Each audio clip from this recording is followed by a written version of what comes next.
Hello everyone, welcome to the yet another video of CAD. आज की इस video में हम लोग एक थोड़ा डिफरेंट प्रॉब्लम देखने वाले हैं। अभी तक के वीडियो में हमने देखा था कि ट्रायंगल की फाइनल पोजीशन, लाइन की फाइनल पोजीशन, रिजल्टेंट ट्रांसफॉर्मेशन हम लोग निकालते थे, लेकिन ये प्रॉब्लम उसी टाइप का है लेकिन थोड़ा डिफरेंट है। तो प्रॉब्लम पहले अपन देख लेते हैं। A circle is having radius 60 mm, circle दिया हुआ है, रेडियस 60 mm, सेंटर्ड एट, उसका जो सेंटर है उसके coordinates 100, 120 is to be converted into an ellipse. मतलब सर्कल को इलिप्स बनाना है। इलिप्स मतलब जिसकी एक एक्सिस बड़ी होती है और एक एक्सिस छोटी होती है, उसे इलिप्स बोलते हैं। विथ मेजर एक्सिस 90 mm, जो बड़ी एक्सिस है मेजर एक्सिस वो 90 mm parallel to x axis. ये पैरेलल टू एक्स एक्सिस वाला बिट हम बाद में मैं एक्सप्लेन करता हूँ। And minor axis 75 mm, minor axis 75 mm, हमें छोटी एक्सिस 75 mm लेनी है। Then that ellipse is rotated such that the major axis is parallel to y axis. ये भी बिट मैं बाद में एक्सप्लेन करता हूँ। पहले तो हम प्रॉब्लम देख लेते हैं कि प्रॉब्लम में क्या बोल रहा है। उसने हमें कहा है कि एक सर्कल है, सर्कल का जो सेंटर है वो लाई कर रहा है कोऑर्डिनेट्स 100 और 120 पे, 100 एक्स एक्सिस पे और 120 वाई एक्सिस पे।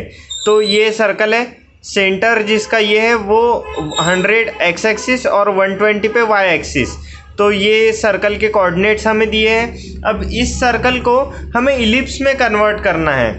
तो कुछ इस तरह, इलिप्स की जो बड़ी एक्सिस है मेजर एक्सिस, वो पहले उसने पैरेलल टू एक्स एक्सिस बोला है। जो बड़ी एक्सिस है वो पैरेलल टू एक्स एक्सिस, इसलिए इलिप्स की पोजीशन हमने रफ डायग्राम में कुछ इस तरह ड्रॉ की है। अब ये डायग्राम रफ डायग्राम है इसलिए उसका शेप थोड़ा अजीब है, लेकिन चलो ठीक है। सो मेजर एक्सिस जो है वो पैरेलल टू एक्स एक्सिस, पहले हमें ये करना है, ठीक है। बाद में उसके बाद हमें रोटेशन करना है। रोटेशन कैसा, जो मेजर एक्सिस है वो पैरेलल टू वाई एक्सिस हो जाए।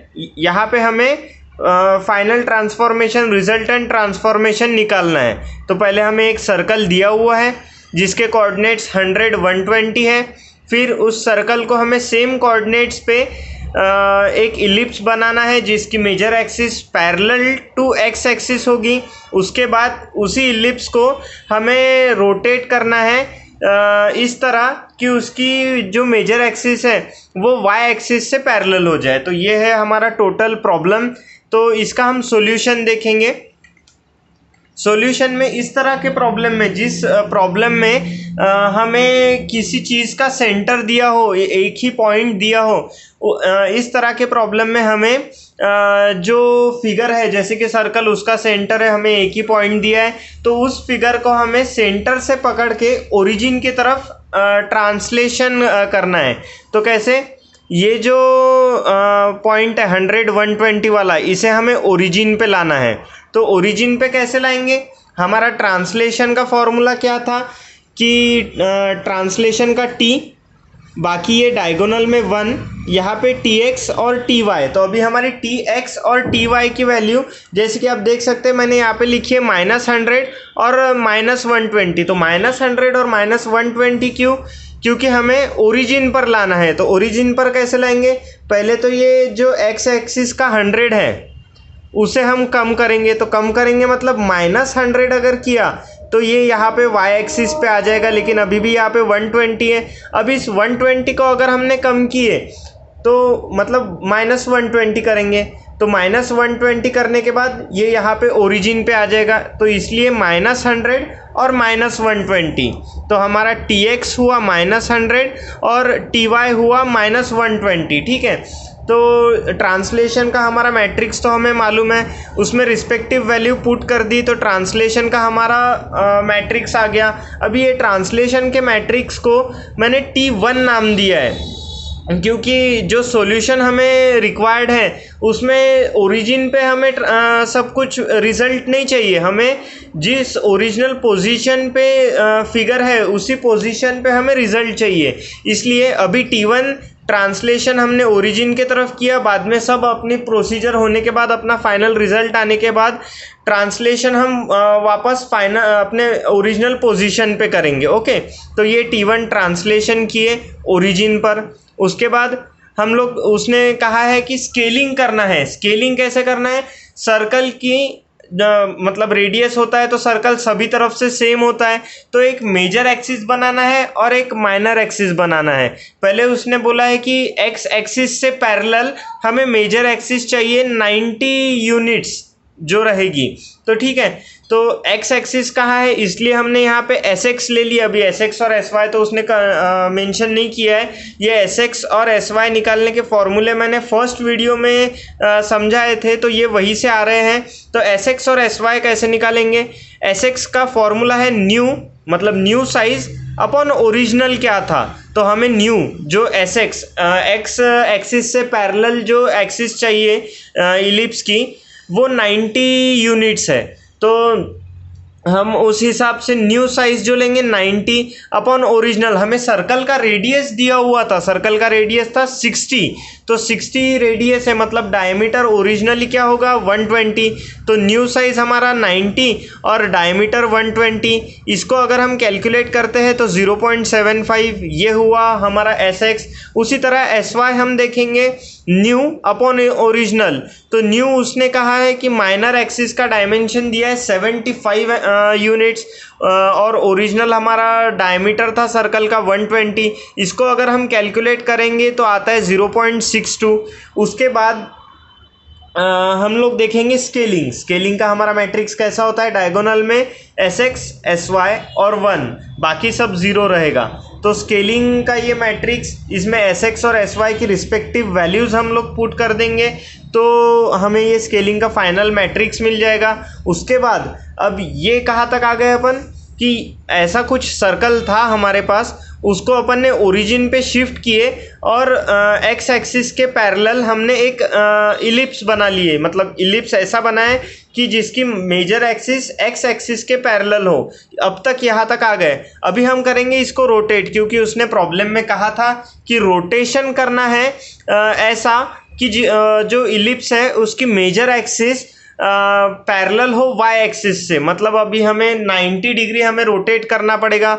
अब आप चाहे तो क्लॉकवाइज भी कर सकते हैं, एंटी क्लॉकवाइज भी कर सकते हैं, क्योंकि इलिप्स कहीं से भी घुमाएंगे तो सेम ही होगा। तो मैंने कंसिडर किया है कि क्लॉकवाइज करेंगे। तो क्लॉकवाइज के लिए हम लोग थीटा नहीं, एंटी क्लॉकवाइज करेंगे, सॉरी एंटी क्लॉकवाइज करेंगे। तो एंटी क्लॉकवाइज के लिए थीटा हम लोग पॉजिटिव लेते हैं, तो theta equals to 90 degree positive लिया। अभी यहाँ पर रोटेशन वाले मैट्रिक्स को हम जानते हैं cos theta sine theta minus sine theta और कॉस थीटा। ये हमारी पहले 4 पोजीशंस हुई, बाकी ये 2 0 ये 2 0 और ये 1। तो इस मैट्रिक्स में हम लोग थीटा की जगह सब जगह 90 रख देंगे, cos 90 sine 90 minus sine 90 cos 90। इसको अगर कैलकुलेट कर लेते हैं तो रोटेशन का कुछ हमें इस तरह फाइनल मैट्रिक्स मिलेगा। अब ये फाइनल मैट्रिक्स हो गया रोटेशन का। अब जैसे कि मैंने पहले बोला था कि हम लोग फिगर को ओरिजिन के तरफ मूव करेंगे, तो ये हमारा पहला ट्रांसलेशन मैट्रिक्स था जिसमें हमने फिगर को ओरिजिन के तरफ मूव किया था।